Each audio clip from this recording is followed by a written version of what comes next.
Motorcycle engines produce a lot of power for their weight. Part of the secret lies in high engine speeds. A truck engine produces peak power at about 2,500 RPM, and a car engine at around 6,000 RPM. But modern four-stroke motorcycle engines develop peak power at up to 15,000 RPM or more. So the circulating oil comes under huge thermal stress as it transfers heat away from low-mass components under high-power conditions. Compact multi-cylinder, multi-valve engines use complex oil circuitry with narrow oilways. The oil needs to keep flowing, hot or cold. High piston speeds and power output generate very high temperatures, with not many places for that heat to go. So the oil plays a crucial cooling role, which demands oils with high thermal stability.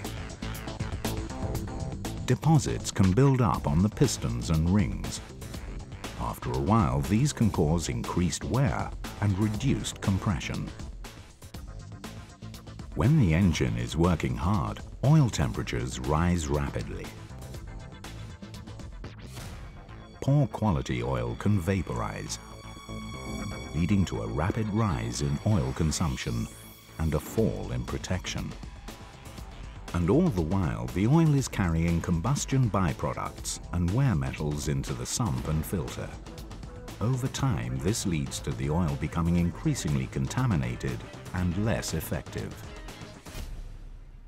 Today's demand for extended service intervals means that the oil has to remain effective in the engine much longer, for up to a year between changes. That's critical because motorcycle engines contain less oil than trucks or cars and work it much harder. Car engines have three separate zones: the engine, the clutch, and the gearbox. The clutch is dry, while the engine block and gearbox use their own specific oils.